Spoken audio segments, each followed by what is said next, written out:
Welcome back to Stories with Don as we continue to read The Voyage of the Dawn Treader, part of the Chronicles of Narnia by C.S. Lewis. Today we are on chapter 3 and it is entitled The Lone Islands. We have a little map here.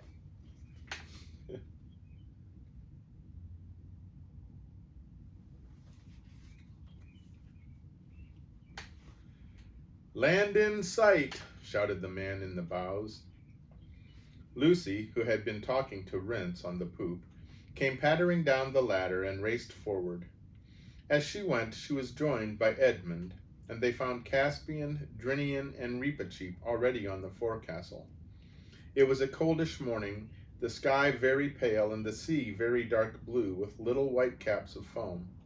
And there, a little way off on the starboard bow, was the nearest of the lone islands, Felamath, like a low green hill in the sea, and behind it, farther off, the gray slopes of its sister, Dorn. Same old Felamath, same old Dorn, said Lucy, clapping her hands. Oh, Edmund, how long is it since you and I saw them last? I've never understood why they belong to Narnia, said Caspian. Did Peter the High King conquer them? Oh no, said Edmund. They were Narnian before our time, in the days of the White Witch. By the way, I have never yet heard how these remote islands became attached to the crown of Narnia. If ever I do, and if the story is at all interesting, I may put that in some other book. Are we to put in here, sire? Asked Drinian. I shouldn't think it would be much good landing on Felamath, said Edmund.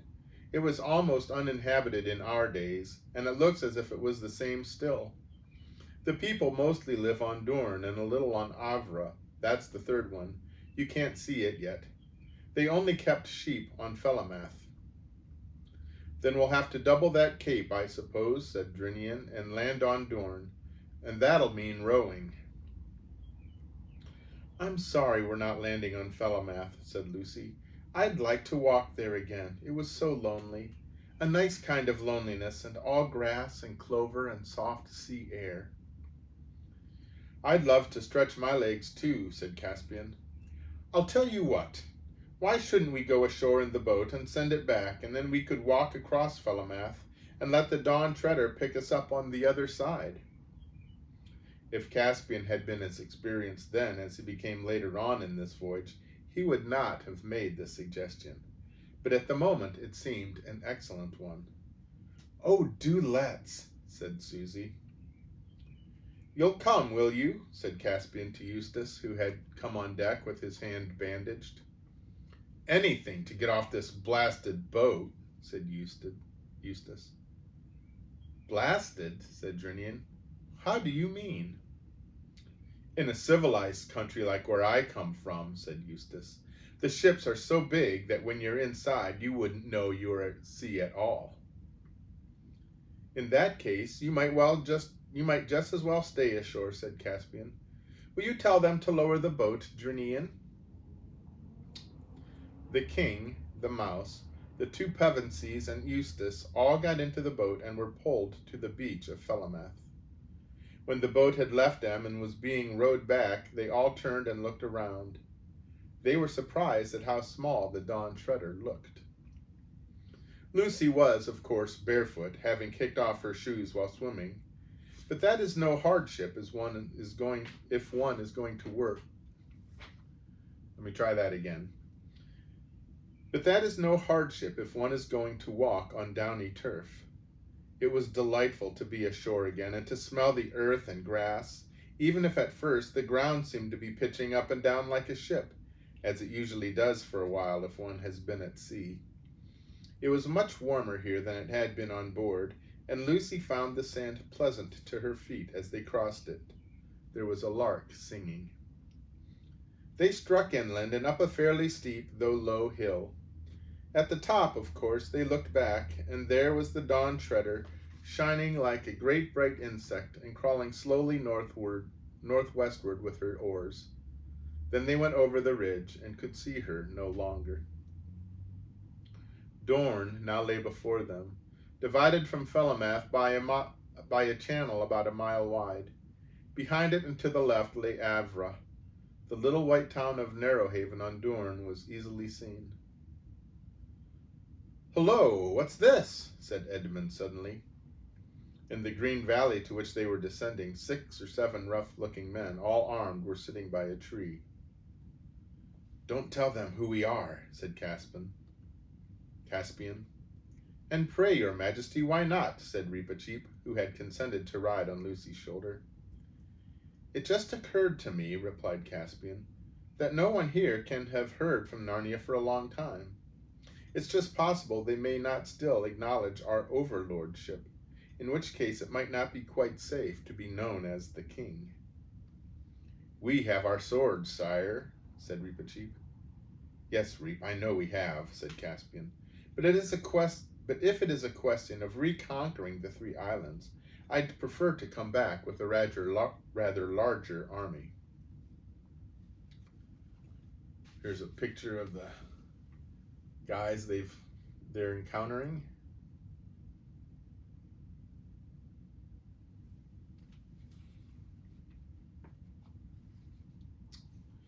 By this time they were quite close to the strangers, one of whom, a big black-haired fellow, shouted out, "A good morning to you."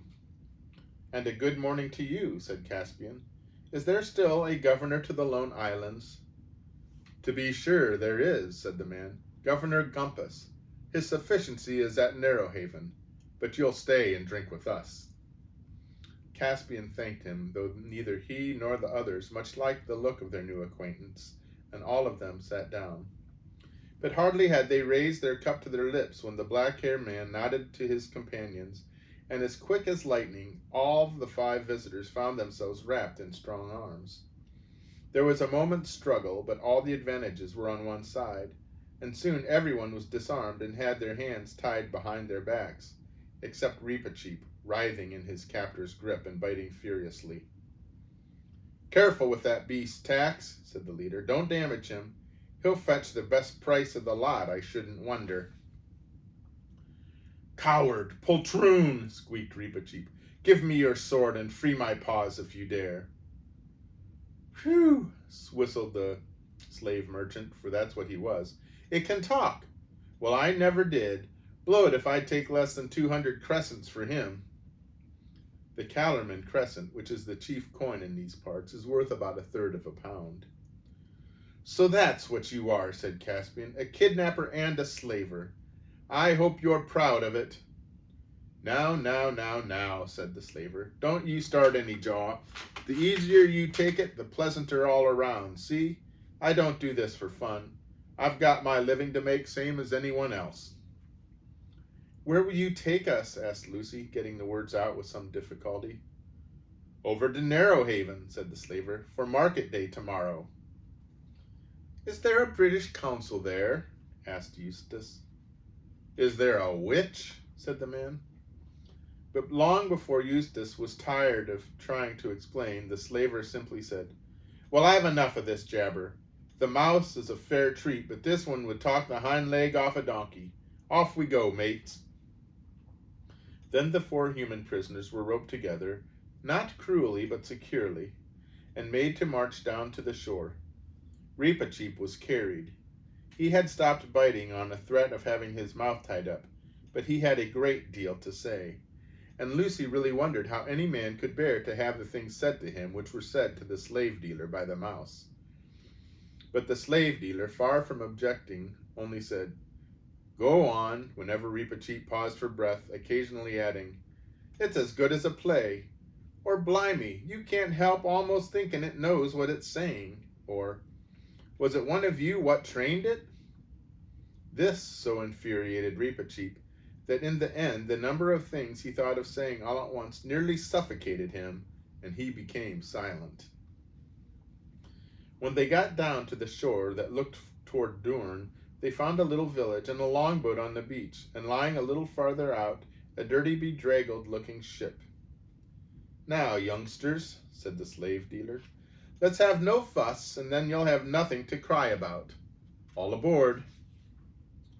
At that moment, a fine-looking bearded man came out of one of the houses, an inn, I think, and said, "Well, Pug, more of your usual wares?"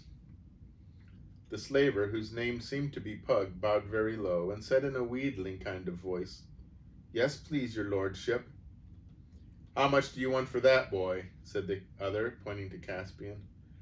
"Ah," said Pug, "I knew your lordship would pick on the best. No deceiving your lordship with anything second rate. That boy, now, I've taken a fancy to him myself. Got kind of fond of him, I have. I'm that tender-hearted I never ought to have taken up this job.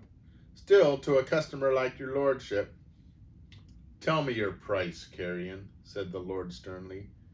Do you think I want to listen to the rigmarole of your filthy trade?" 300 crescents, my lord, to your honorable lordship. But to anyone else, I'll give you 150. "Oh, please, please," broke in Lucy, "don't separate us, whatever you do. You don't know." But then she stopped, for she saw that Caspian didn't even now want to be known.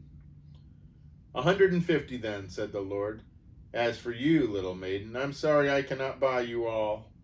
Unrope my boy, Pug, and look, treat these others well while they are in your hands, or it'll be the worse for you.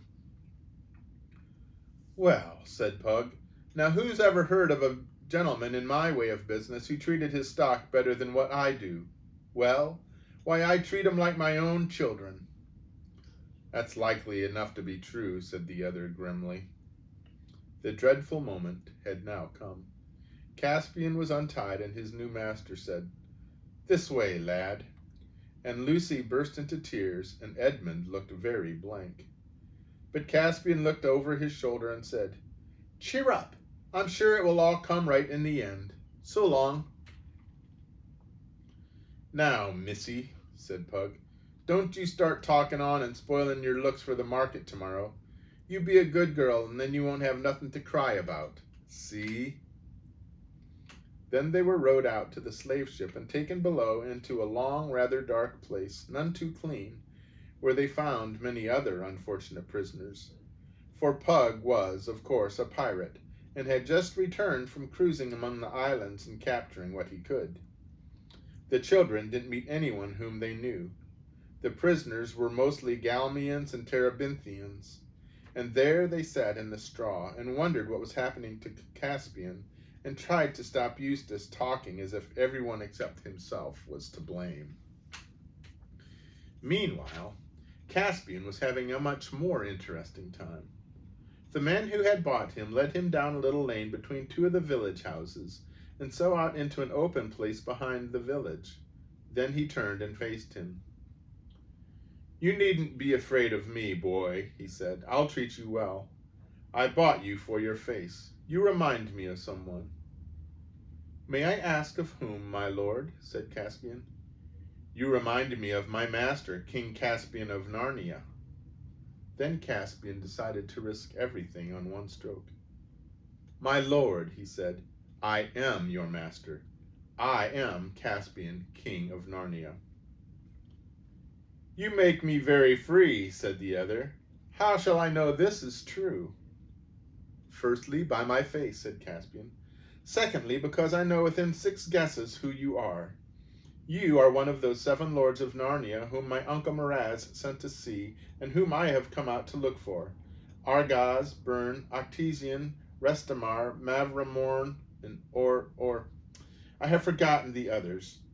And finally, if your lordship will give me a sword, I will prove on any man's body in clean battle that I am Caspian, the son of Caspian, lawful king of Narnia, lord of Cair Paravel, and emperor of the Lone Islands.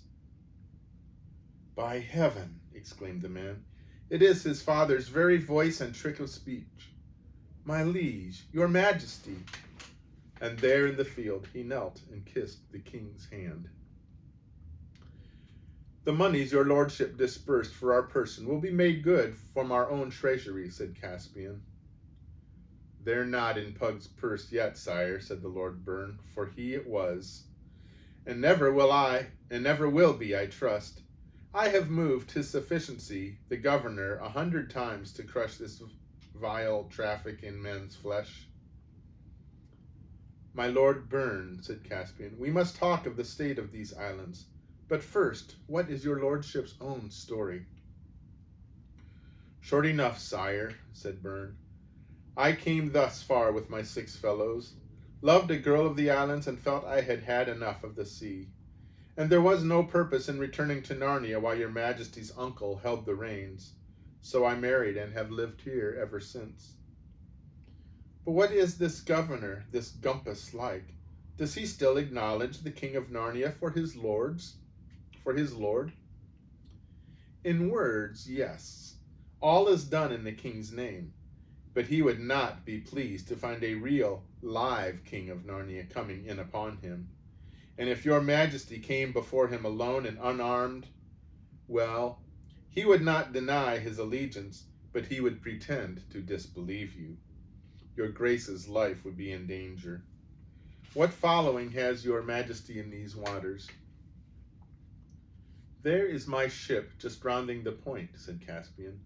We are about 30 swords if it came to fighting. Shall we not have my ship in and fall upon Pug and free my friends whom he holds captive? Not by my counsel, said Byrne. As soon as there was a fight, 2 or 3 ships would put out from Narrowhaven to rescue Pug. Your majesty must work by a show of more power than you really have, and by the terror of the king's name. It must not come to plain battle. Gumpus is a chicken-hearted man and can be overawed. After a little more conversation, Caspian and Byrne walked down to the coast a little west of the village, and there Caspian winded his horn. This was not the great magic horn of Narnia, Queen Susan's horn. He had left that at home for his regent Trumpkin to use if any great need fell upon the land in the king's absence. Drinian, who was on the lookout for a signal, recognized the royal horn at once, and the Dawn Treader began standing in to shore. Then the boat put off again, and in a few moments Caspian and the Lord Byrne were on deck, explaining the situation to Drinian. He, just like Caspian, wanted to lay the Dawn Treader alongside the slave ship at once and board her, but Byrne made the same objection. Steer straight down this channel, Captain, said Byrne, and then round to Avra, where my own estates are. But first run up the king's banner, hang out all the shields, and send as many men to the fighting top as you can, and about 5 bow shots hence, when you get open sea on your port bow, run up a few signals. Signals? To whom? Said Drinian. Why, to all the other ships we haven't got, but which it might well be that Gumpus thinks we have. Oh, I see, said Drinian, rubbing his hands. And they'll read our signals. What shall I say? Ho fleet round the south of Avra and assemble at Burnstead, said the Lord Byrne. That'll do excellently. Their whole journey, if there were any ships, would be out of sight from Narrowhaven. Caspian was sorry for the others languishing in the hold of Pug's slave ship, but he could not help finding the rest of that day enjoyable.